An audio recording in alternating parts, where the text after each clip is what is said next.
आप सबों को एक बार फिर से स्वागत है परम प्रतिभा जेएसएससी में।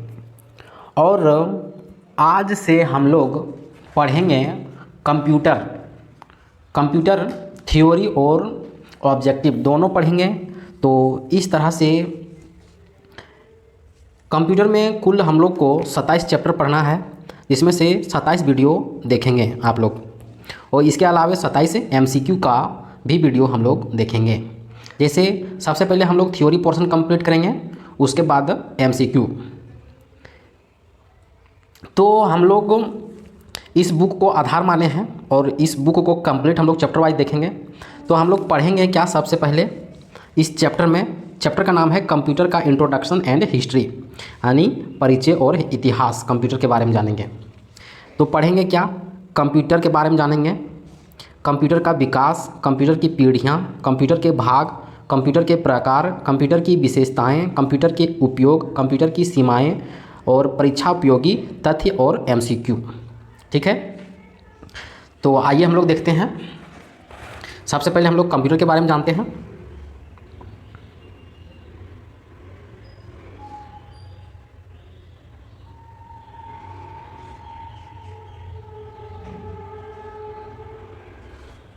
कंप्यूटर एक लैटिन शब्द कंप्यूट से लिया गया है, जिसका अर्थ है गणना करना, इसलिए इसे गणक यंत्र भी कहा जाता है।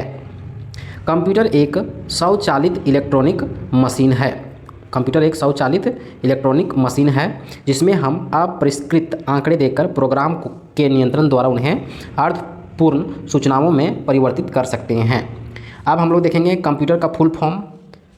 तो सी से देखेंगे कॉमन, ओ से देखेंगे ऑपरेटिंग, एम से देखेंगे मशीन, पी से पार्टिकुलर, यू से used for, T for technological, E से एजुकेशंस एंड आर से रिसर्च। यानी कंप्यूटर का फुल फॉर्म होता है common operating machine, particular, used for technology, educations, research. अब हम लोग आगे देखते हैं कि कंप्यूटर का पितामह जिसे चार्ल्स बेबेज को कहा जाता है, जबकि पर्सनल कंप्यूटर के जनक को एडवर्ड रॉबर्ट्स को कहा जाता है। विश्व कंप्यूटर साक्षरता दिवस प्रतिवर्ष 2 दिसंबर को मनाया जाता है। ये हम लोग कंप्यूटर के बारे में जान लिए। आगे हम लोग देखेंगे कंप्यूटर का विकास क्रम हम लोग जानेंगे।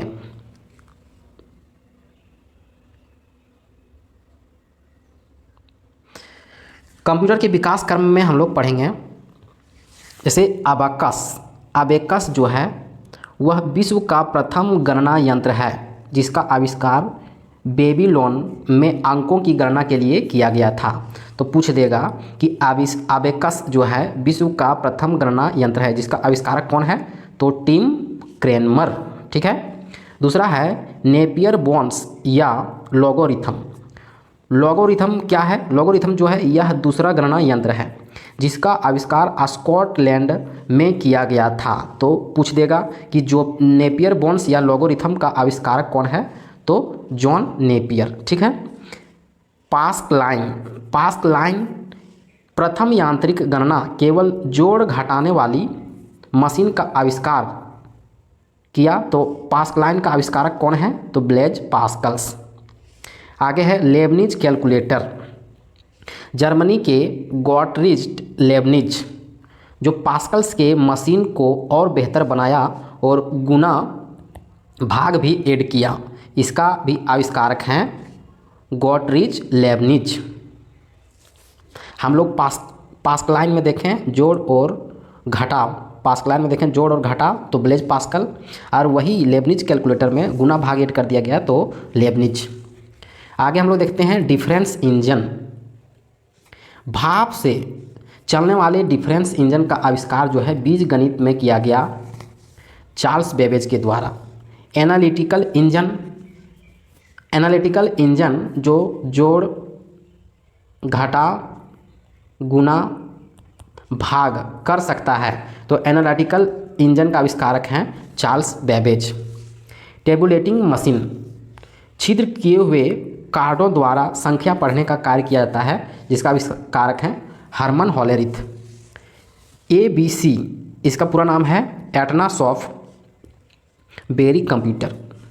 ABC जो है वह पहला इलेक्ट्रॉनिक डिजिटल कंप्यूटर है, जिसका आविष्कारक है एटना सॉफ्ट और बेरी। मार्क 1 क्या है?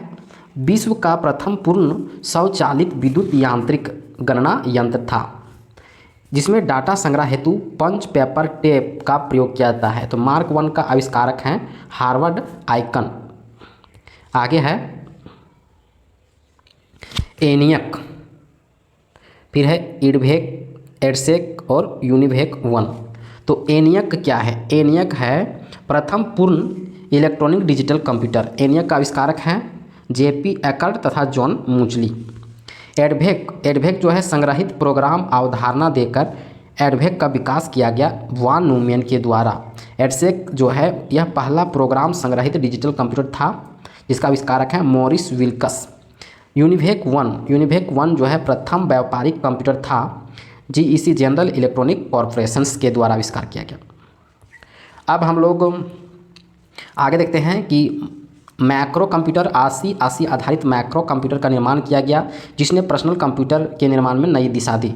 तो एड्रा बर्ड्स, बिल गेट्स, MIT कंपनी ने। क्रे 1 क्या है? क्रे 1 पहला सुपर कंप्यूटर था जो कई मिलियन गणनाएं कुछ सेकंड में करने में सक्षम था, क्रे रिसर्च कंपनी के द्वारा। ऑसबॉर्न 1 यह पहला पोर्टेबल कंप्यूटर था, IBM ऑसबॉर्न कंपनी के द्वारा। अब आगे हम लोग देखते हैं कंप्यूटर के क्षेत्र में प्रथम, जैसे विश्व का प्रथम गणना यंत्र तो अबेकस है। प्रथम मैकेनिकल एडिंग यंत्र जो है पास्कलाइन। विश्व की प्रथम प्रोग्रामर जो है लेडी आडा अगस्टा। विश्व का पहला general purpose computer analytical engine. विश्व का पहला प्रोग्रामिंग यंत्र जो है एनालिटिकल इंजन है। विश्व का पहला पूर्ण स्वचालित विद्युत यांत्रिक गणना यंत्र मार्क 1 है। पहला इलेक्ट्रॉनिक डिजिटल कंप्यूटर ABC का पूरा नाम है A for Atanasoff, B for Berry और C फॉर कंप्यूटर। विश्व का पहला पूर्ण इलेक्ट्रॉनिक डिजिटल कंप्यूटर जो है एनियक है। तो हम लोग एनियक का पूरा नाम क्या है? एनियक का पूरा नाम है electronic numerical integrated and computer. संग्रहित प्रोग्राम के आधार पर पहला कंप्यूटर एडभेक है। तो एडभेक का पूरा नाम है electronic discrete variables automatic computer. पहला प्रोग्राम संग्रहित डिजिटल कंप्यूटर एडसेक है। एडसेक का पूरा नाम है electronic delay storage automatic calculator. विश्व का प्रथम व्यापारिक कंप्यूटर यूनिभेक 1 है। विश्व का प्रथम व्यावसायिक माइक्रो कंप्यूटर एप्पल 2 है। विश्व का प्रथम सुपर कंप्यूटर क्रे 1 है। विश्व का पहला पोर्टेबल कंप्यूटर ऑसबॉर्न 1 है। आइए हम लोग फुल फॉर्म जानते हैं एनियक का।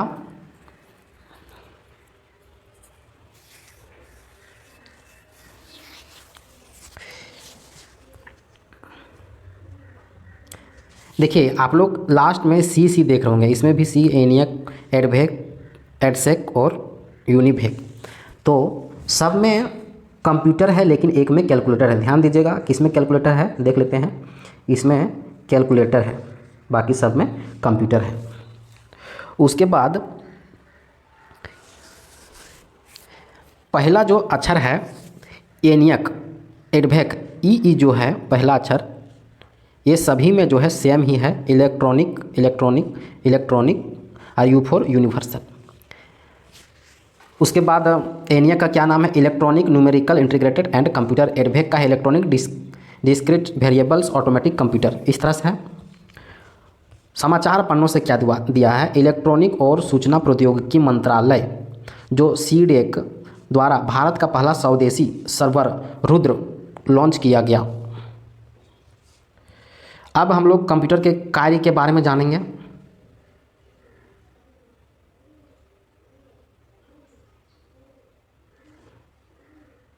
कंप्यूटर का कार्य जो है वह डाटा इनपुट है, डाटा प्रोसेसिंग है, डाटा आउटपुट है, डाटा स्टोरेज है। तो डाटा इनपुट में हम लोग देखते हैं कि कंप्यूटर के इनपुट डिवाइस द्वारा एंट्री किया गया रॉ डाटा जिस पर प्रोसेसिंग किया जाना है इनपुट डाटा कहलाता है। इनपुट डिवाइस में आ जाएगा कीबोर्ड और माउस। फिर आगे है डाटा प्रोसेसिंग। निर्देशकों का एक्सक्यूजन्स करके डाटा को सूचना में बदलने के लिए की गई गणना को डाटा प्रोसेसिंग कहलाती है। यह प्रोसेस माइक्रो प्रोसेसर से संपन्न होती है। ठीक है। डाटा आउटपुट प्रोसेसिंग से प्राप्त सूचना को यूजर के सामने डिस्प्ले करना डाटा आउटपुट कहलाता है। आउटपुट डिवाइस में क्या है? प्रिंटर है, मॉनिटर है और स्पीकर है। डाटा स्टोरेज क्या है? डाटा और प्रोग्राम को अस्थायी और अस्थायी रूप से स्टोर करना डाटा स्टोरेज कहलाता है। डाटा को अस्थायी रूप से स्टोर करने के लिए सेकेंडरी मेमोरी के रूप में हार्ड डिस्क का उपयोग किया जाता है। यह अस्थायी रूप से डाटा स्टोर करने के लिए प्राइमरी मेमोरी का उपयोग किया जाता है। आगे है टॉपिक में कंप्यूटर की पीढ़ियाँ हम लोग देखेंगे। तो कंप्यूटर में जो है कुल 5 पीढ़ी है। तो 5 पीढ़ी में हम लोग देखेंगे कि पहला पीढ़ी जो है वह 1942 से 55 यानी 42, 10, 52 और 3 13 वर्ष का गैप है। और दूसरा, तीसरा, चौथा में 9 वर्ष का गैप है। और सॉरी, दूसरा तीसरा में 9 साल का गैप है। मैंने पहला में 13 साल का गैप, दूसरा में 9, तीसरा में 9, फिर चौथा में फिर 13 साल का गैप है और पाँचवा 1990 से अब तक। तो पहला पीढ़ी के कंप्यूटर में हम लोग देखते हैं। प्रथम पीढ़ी के कंप्यूटर निर्माण में निर्वात ट्यूब का प्रयोग किया जाता था। तो ये जो आप लोग देख रहे हैं यही है निर्वात ट्यूब। इसको इंग्लिश में हम लोग वैक्यूम ट्यूब भी कहते हैं। तो पहला पीढ़ी के कंप्यूटर में वैक्यूम ट्यूब का प्रयोग किया गया था। ठीक है। वैक्यूम ट्यूब के कारण पहला पीढ़ी के कंप्यूटर का आकार जो है बड़ा और कार्य गति धीमी होता था। ठीक है। सॉफ्टवेयर के निर्माण में मशीनी भाषा और निम्न स्तरीय भाषा का प्रयोग किया जाता था। मशीनी भाषा और निम्न स्तरीय भाषा का प्रयोग।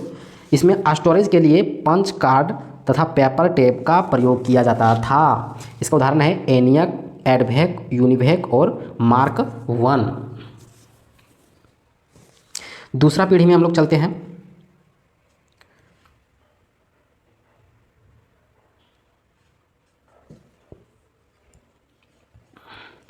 ये आप लोग देख रहे होंगे, इसका नाम है सेमीकंडक्टर ट्रांजिस्टर। ये पहला पीढ़ी में जो यूज हुआ था वैक्यूम ट्यूब के स्थान पर, वैक्यूम ट्यूब या निर्वात ट्यूब के स्थान पर सेमीकंडक्टर का प्रयोग किया गया। दूसरा पीढ़ी में आप लोग गैप देख सकते हैं 56, 10, 66 होता है, यानी 9 साल का गैप है। ट्रांजिस्टर का आविष्कार, जब इसमें ट्रांजिस्टर का यूज हुआ तो आविष्कार जानना स्वाभाविक है। तो ट्रांजिस्टर का आविष्कार जो है 1947 में बेल लेबोरेटरीज के द्वारा हुआ था। ट्रांजिस्टर सॉलिड स्टेट अर्धचालक धातु से बना है। पहली पीढ़ी की अपेक्षा आकार जो है छोटा और स्पीड जो है थोड़ी अधिक थी। ट्रांजिस्टर विद्युत खपत कम थी। सॉफ्टवेयर के निर्माण में असेंबली भाषा का प्रयोग और स्टोरेज के रूप में मैग्नेटिक टेप तथा मैग्नेटिक डिस्क का प्रयोग किया गया। अब हम लोग पहला पीढ़ी के कंप्यूटर से कंपैरिजन करते हैं कि पहला पीढ़ी में सेमीकंडक्टर के जगह में निर्वात ट्यूब का प्रयोग किया गया था। यहाँ क्लियर। ये जो है ट्रांजिस्टर का जब प्रयोग किया गया था, इसका आविष्कार बेल लेबोरेटरीज 1947 में हुआ था। चलिए ठीक है। ट्रांजिस्टर सॉलिड स्टेट जो है अर्धचालक धातु है, यहाँ भी ठीक है। पहला पीढ़ी की अपेक्षा जो है दूसरी पीढ़ी में छोटा और थोड़ा अधिक स्पीड में काम करेगा। जबकि पहला पीढ़ी में क्या था, कंप्यूटर का आकार बड़ा भी रहेगा और गति भी धीमा भी रहेगा। पहला पीढ़ी में बोला गया था कौन सॉफ्टवेयर का प्रयोग किया गया था, तो निम्न स्तरीय लैंग्वेज का low level language LL low level language का फर्स्ट पीढ़ी में इस्तेमाल किया गया था। जबकि सेकेंड पीढ़ी में क्या है, असेंबली भाषा का प्रयोग। ठीक है। फिर स्टोरेज के लिए फर्स्ट पीढ़ी में जो है पंच कार्ड और पेपर टेप, देख यहाँ डबल P का उपयोग किया था। और इसमें जो है दूसरी पीढ़ी में डबल M का उपयोग किया गया था, मैंने मैग्नेटिक टेप और मैग्नेटिक डिस्क। दूसरी पीढ़ी का उदाहरण है IBM internet business machine 70, IBM 1600 और CDC 3600। यहाँ तक क्लियर हो गया होगा। अब हम लोग आगे देखते हैं तीसरा पीढ़ी। ये आप लोग देख रहे होंगे, इसको बोलते हैं IC चिप। तो पहला पीढ़ी में हम लोग देख लिए थे वैक्यूम ट्यूब का इस्तेमाल, दूसरा पीढ़ी में ट्रांजिस्टर और तीसरा पीढ़ी में IC चिप का प्रयोग। तो किसके स्थान पर? तो ट्रांजिस्टर के स्थान पर। यहाँ तक ठीक है। आईसी चिप जब लगा तो इसका आविष्कार भी जाना स्वाभाविक है, तो इसका आविष्कारक हैं J.S. किल्वी। इनपुट आउटपुट के लिए बोर्ड तथा मॉनिटर का विकास हुआ, विश्वसनीयता और गति में बढ़ोतरी हुई। कंप्यूटर गति हेतु रैम का विकास हुआ, स्टोरेज के लिए मैग्नेटिक टेप और मैग्नेटिक डिस्क का प्रयोग हुआ, यानी सेकंड पीढ़ी में मैग्नेटिक टेप और मैग्नेटिक डिस्क का इस्तेमाल हुआ था। तो यहाँ बोल सकते हैं सेकंड और थर्ड का स्टोरेज जो है सेम। अब सेकेंड पीढ़ी में जो है लो लेवल लैंग्वेज का प्रयोग हुआ था, जबकि यहाँ जो है हाई लेवल लैंग्वेज का प्रयोग हुआ है, जैसे पास्कल, सी तथा बेसिक। इसका उदाहरण क्या है? IBM 360, LCL 1900 और बेक्स 750। चौथा पीढ़ी में हम लोग देखते हैं, ये आप लोग देख रहे होंगे, इसको बोलते हैं माइक्रो प्रोसेसर। तो ये किसके स्थान पर आया? ये आईसी चिप के स्थान पर आया चौथी पीढ़ी में माइक्रो प्रोसेसर। ठीक है। माइक्रो प्रोसेसर का विकास हम लोग जानते हैं, तो विकास जो है M.E. हॉप ने किया। माइक्रो प्रोसेसर युक्त कंप्यूटर को ही माइक्रो कंप्यूटर कहा जाता है। एक होता है माइक्रो कंप्यूटर, एक होता है मिनी कंप्यूटर, एक होता है micro mini,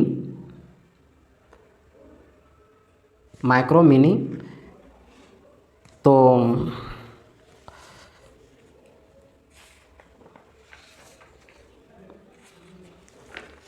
micro computer, mini computer, फिर होता है मेन फ्रेम कंप्यूटर, फिर सुपर कंप्यूटर। यानी माइक्रो में छोटका से तनी सुन मध्य में, मिडिल में, फिर मिडिल से बड़ा और बड़का से भी बड़ा। ठीक है। तो माइक्रो कंप्यूटर जो छोटा हम बोले हैं, छोटा में आता है डेस्कटॉप, हाँ, लैपटॉप, पॉमटॉप, और mini computer, mainframe computer और सुपर कंप्यूटर में विभक्त है। चौथा पीढ़ी का आकार जो है छोटा होने के कारण इन्हें टेबल पर भी रखा जाने लगा। LSI मतलब large scale integrations, VLSI very large scale integrations. Micro processor की क्षमता में वृद्धि। कंप्यूटर नेटवर्क के रूप में LAN local area network, WAN wide area network का विकास हुआ। स्टोरेज के लिए चुंबकीय टैब के स्थान पर अर्धचालक मेमोरी का प्रयोग। इसका उदाहरण है IBM PC और एप्पल PC, मतलब इंटरनेट बिजनेस मशीन का पर्सनल कंप्यूटर और एप्पल का पर्सनल कंप्यूटर। अब हम लोग अंतिम देखेंगे पाँचवा पीढ़ी में। पाँचवा पीढ़ी में हम लोग देखते हैं, देखिए पाँचवा पीढ़ी में 1990 से अब तक ULSI ultra large scale integrations और SLI super large scale integrations का प्रयोग। स्टोरेज के रूप में ऑप्टिकल डिस्क जैसे CD DVD तथा ब्लूरे डिस्क का प्रयोग। नेटवर्क के रूप में मेल, ईमेल तथा WWW वर्ल्ड वाइड वेब का प्रयोग। आर्टिफिशियल इंटेलिजेंस और रोबोटिक कंप्यूटर का प्रयोग, उदाहरण PC और सुपर कंप्यूटर में। अब हम लोग देख लेते हैं कंप्यूटर की पीढ़ियाँ, एक नज़र कंप्यूटर की पीढ़ियों में एक नज़र डालते हैं। जैसे प्रथम पीढ़ी 1942 से 55, यानी गैप है कितना साल का? 13 साल का। फिर दूसरा पीढ़ी में 56 से 65 गैप है 9 साल का। तीसरा पीढ़ी में 66 से 75 गैप है 9 साल का। चौथा पीढ़ी में है 76 से 89 गैप है 13 साल का। और पाँचवा जो 1990 से अभी तक। पहला पीढ़ी का हार्डवेयर है निर्वात ट्यूब, दूसरा में ट्रांजिस्टर है, तीसरा पीढ़ी में इंटीग्रेटेड चिप है जिसे IC चिप कहते हैं, चौथा में माइक्रो प्रोसेसर VLSI और पांचवा में ULSI और SLSI। सॉफ्टवेयर के रूप में पहला पीढ़ी में मशीनी भाषा, दूसरी पीढ़ी में असेंबलर और कंपाइलर, तीसरी पीढ़ी में इंटरप्रेटर, चौथी पीढ़ी में graphical user interface GUI Unix, और पाँचवा पीढ़ी में इंटरनेट संबंधी और मल्टीमीडिया। प्रथम पीढ़ी में मेमोरी के रूप में पेपर टेप और पंच कार्ड यानी P और P। दूसरी पीढ़ी में चुंबकीय टैप और चुंबकीय डिस्क। तीसरी पीढ़ी में चुंबकीय स्टोरेज में वृद्धि, जैसे MM, फिर यहाँ भी MM मैग्नेटिक टैप और मैग्नेटिक डिस्क। चौथी पीढ़ी में अर्धचालक मेमोरी। पाँचवीं पीढ़ी में optical disk and virtual memory. पहली पीढ़ी की गणना जो है मिली सेकेंड में 10 के पावर -3। दूसरी पीढ़ी की गणना जो है माइक्रो सेकंड में 10 के पावर -6। तीसरी पीढ़ी की गणना नैनो सेकंड में 10 के पावर -9। चौथी पीढ़ी की गणना पिको सेकंड में 10 के पावर -12 और फेमटो 10 के पावर -15। तो पहली पीढ़ी की भाषा है मशीनी भाषा, दूसरी पीढ़ी की भाषा है कोबोल और फोर्ट्रॉन, तीसरी पीढ़ी की भाषा है पास्कल, बेसिक और सी, चौथी पीढ़ी में ओरेकल और पांचवी पीढ़ी में जावा और एचटीएमएल। प्रथम पीढ़ी के उदाहरण है एनियक, दूसरी पीढ़ी में आईबीएम, तीसरी पीढ़ी में भी आईबीएम, चौथी पीढ़ी में आईबीएम पीसी और एप्पल पीसी, पांचवी पीढ़ी में सुपर कंप्यूटर। अब हम लोग कंप्यूटर के भाग देखेंगे।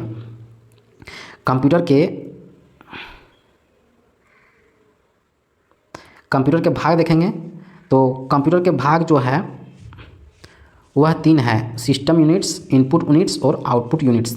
तो सिस्टम यूनिट्स पहले जानते हैं हम लोग। यह कंप्यूटर का मुख्य भाग है जिसे केंद्रीय इकाई सीपीयू होता है। सीपीयू कंप्यूटर का मस्तिष्क कहलाता है। सिस्टम यूनिट्स एक बॉक्स है जिसमें सीपीयू के अलावा कंप्यूटर की कई डिवाइस और सर्किट लगे होते हैं जो मुख्य सर्किट मदरबोर्ड से जुड़े रहते हैं। सीपीयू में control units, arithmetic logic units और मेमोरी यूनिट्स शामिल होती है। कंट्रोल यूनिट्स कंप्यूटर की समस्त आंतरिक क्रियाओं का संचालन करती है। यह इनपुट आउटपुट क्रियाओं को नियंत्रित करती है। मेमोरी में प्रोग्राम पढ़ती तथा उनकी व्याख्या करती है। एएलयू और मेमोरी को क्रिया संपन्न करने के लिए निर्देश देती है।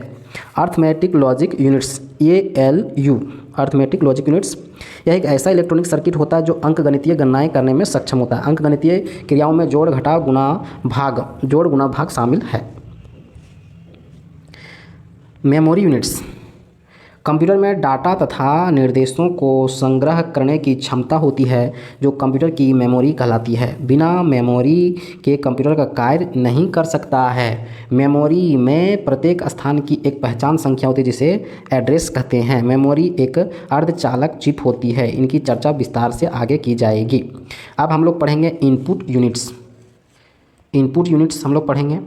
वह यूनिट्स जिसके द्वारा कमांड या इंस्ट्रक्शंस को लिया जाता है इनपुट यूनिट्स कहलाती है। जैसे keyboard, mouse, joysticks, scanner, floppy disk, barcode reader आदि। आगे हम लोग देखेंगे आउटपुट यूनिट्स। कंप्यूटर सिस्टम में वह यूनिट जिसके द्वारा कमांड या इंस्ट्रक्शंस प्रोसेस करके रिजल्ट दर्शाया जाता है उसे आउटपुट यूनिट्स कहते हैं। जैसे monitor, printer, plotter, projector, speaker. अब हम लोग जानेंगे कंप्यूटर की विशेषताएं।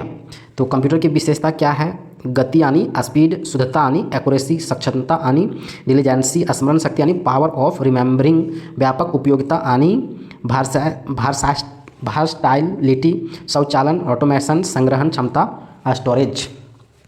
तो कंप्यूटर की विशेषता जो है हम लोग विस्तार से देखते हैं। गति में देखेंगे, कंप्यूटर जटिल से जटिल गणनाओं को कुछ ही सेकेंडों में हल कर देता है। पर्सनल कंप्यूटर अरबों गणनाओं को 1 सेकंड से भी कम समय में कर सकता है। सुपर कंप्यूटर की गति मापने के लिए फ्लॉप्स यानी फ्लोटिंग ऑपरेशंस पर सेकंड में मापा जाता है। दूसरा है शुद्धता। कंप्यूटर को एक बार सही निर्देश देने के बाद वह सारे परिणाम सही निकालता है। कंप्यूटर से प्राप्त परिणामों में होने वाली गलतियां मानवीय गलतियों के कारण होती है।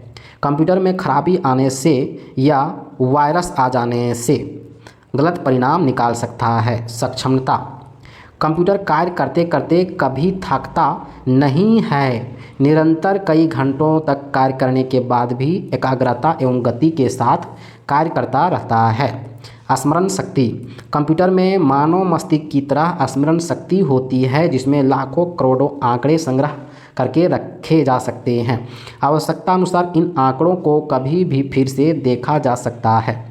व्यापक उपयोगिता, कंप्यूटर का प्रयोग अनेक तरह के कार्यों में किया जाता है जैसे स्कूल, कॉलेज, अस्पताल, फैक्ट्री, घर, कार्यालय, अनुसंधान, मौसम, विज्ञान, मनोरंजन के क्षेत्र में। स्वचालन, कंप्यूटर में स्वचालन का गुण होने से इसके प्रयोग से मानव श्रम एवं समय की बचत होती है।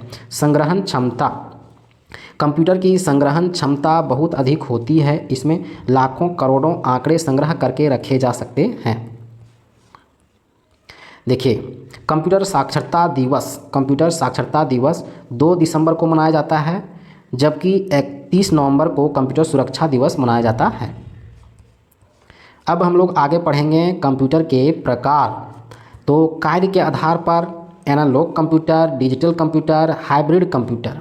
आकार के आधार पर microcomputer, minicomputer, mainframe computer, supercomputer. उद्देश्य के आधार पर general purpose computer, special purpose computer. तो सबसे पहले हम लोग जानेंगे कार्य के आधार पर एनालॉग कंप्यूटर।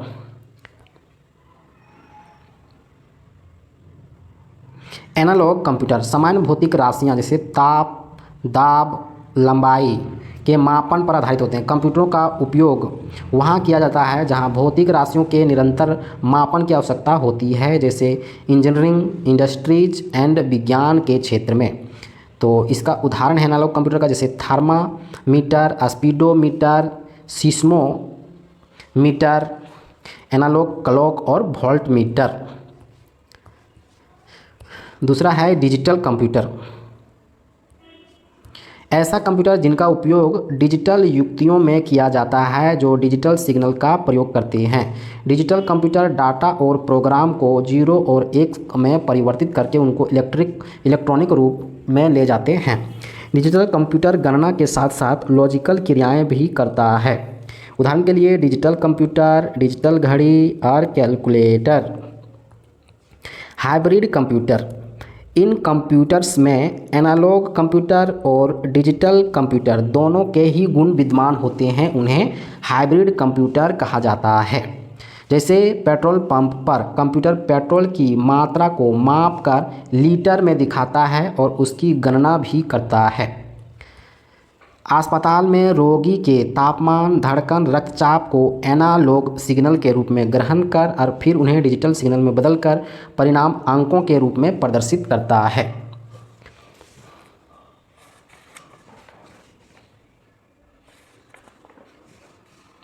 अब हम लोग ये देख लिए एनालॉग, डिजिटल और हाइब्रिड। अब हम लोग देखेंगे आकार के आधार पर microcomputer, minicomputer, mainframe computer और सुपर कंप्यूटर।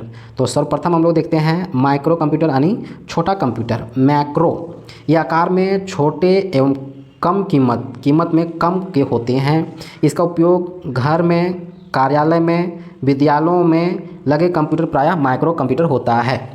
इसमें एक ही सीपीयू की संख्या 1 होती है। इसकी कंप्यूटरों की संग्रहण क्षमता, मेमोरी तथा कार्य करने की गति अपेक्षाकृत कम होता है। एक समय में एक ही व्यक्ति कार्य कर सकते हैं, जैसे डेस्कटॉप कंप्यूटर, लैपटॉप, पॉमटॉप, नोटबुक और टैबलेट। ये माइक्रो कंप्यूटर। अब हम लोग माइक्रो कंप्यूटर का उदाहरण जैसे दिया है लैपटॉप, पॉमटॉप, ठीक है। आगे हम लोग देखते हैं मिनी कंप्यूटर। जैसे मिनी कंप्यूटर ये हो गया, इसका चित्र देख लीजिए आप लोग भी। ये है मिनी कंप्यूटर जो बैंकों में देखते होंगे, स्टेशनों में देखते होंगे, उससे कहते हैं मिनी कंप्यूटर। यानी लैपटॉप से डिफरेंट होता है, थोड़ा बड़ा होता है। जैसे यहाँ देखिए आकार में ये मध्यम आकार के सामान्य उद्देश्य वाले कंप्यूटर होते हैं। इसे मिड रेंज कंप्यूटर भी कहा जाता है।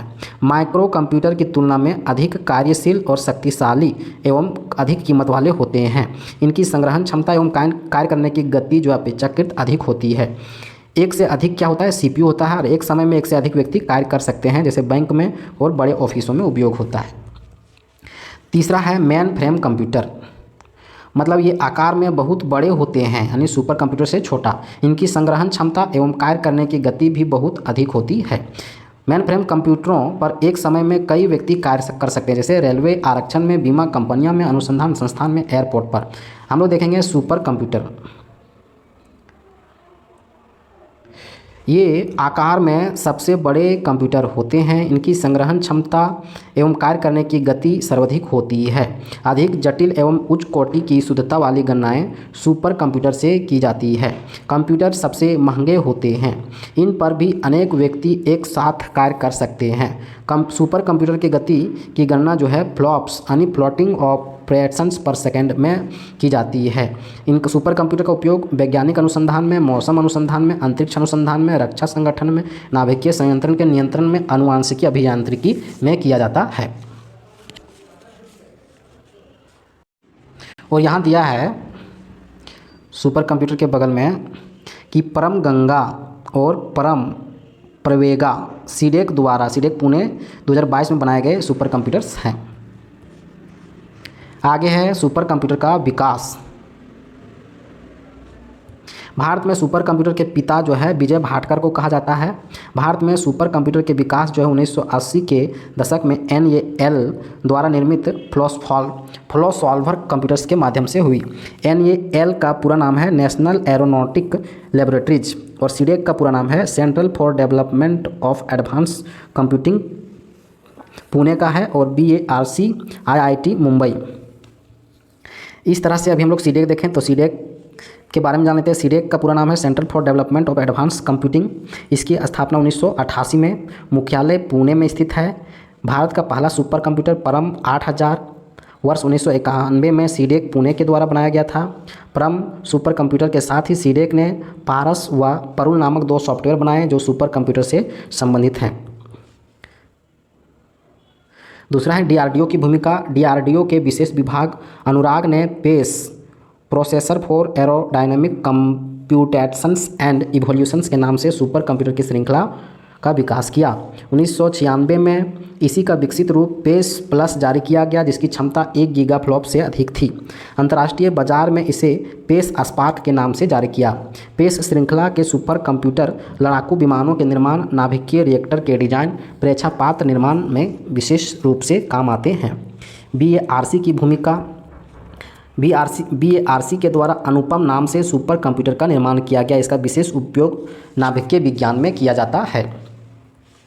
PRL की भूमिका। 2015 में भौतिकी अनुसंधान प्रयोगशाला अहमदाबाद ने भारत में विक्रम 100 सुपर कंप्यूटर्स का निर्माण किया। इसका नाम इसरो के जनक के नाम पर विक्रम 100 कर दिया गया।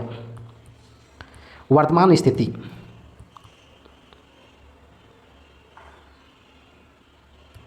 भारत में नेशनल सुपर कंप्यूटर मिशन को चलाया जा रहा है। इस मिशन की जिम्मेदारी सुपर कंप्यूटर के विकास को तेजी देने के लिए सीडेक और IICS बंगलुरु को सौंपी गई।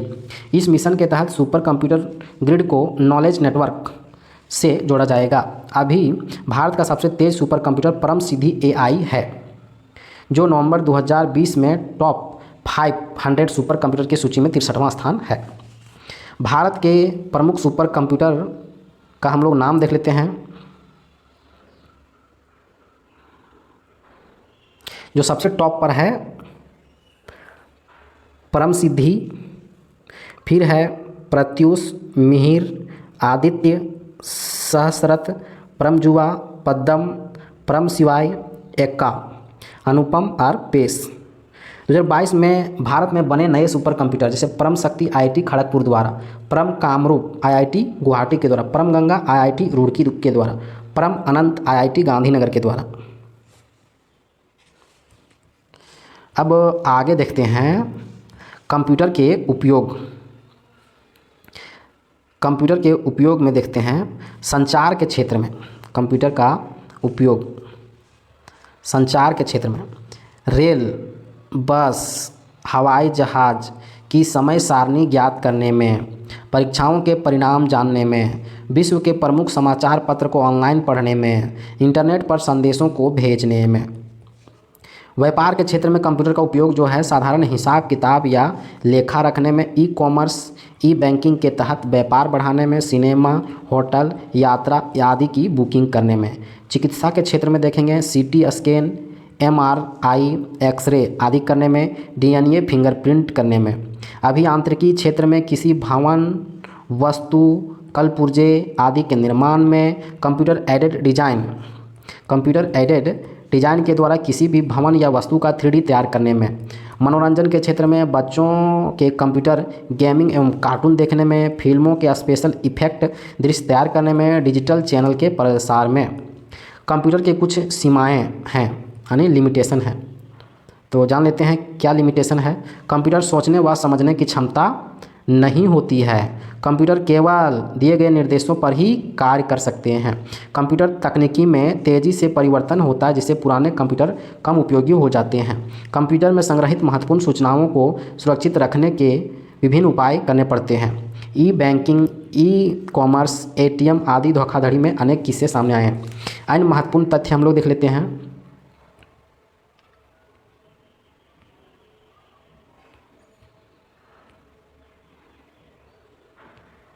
जैसे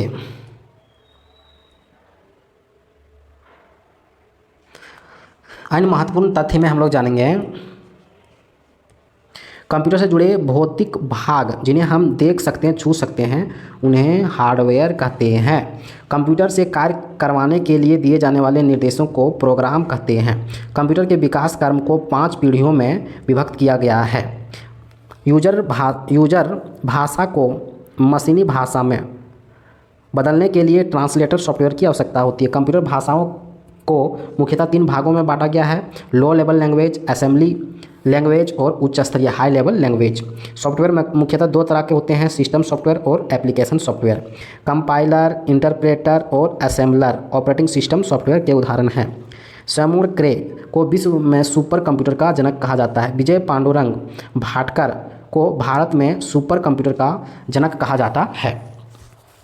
कंप्यूटर निर्माण में प्रसिद्धि के कारण बेंगलोर को भारत की सिलिकॉन वैली कहा जाता है। ये हम लोग का पहला चैप्टर समाप्त हुआ और इसके बाद में हम लोग ऑब्जेक्टिव देखेंगे पहला चैप्टर से ही सेपरेट वीडियो में। धन्यवाद।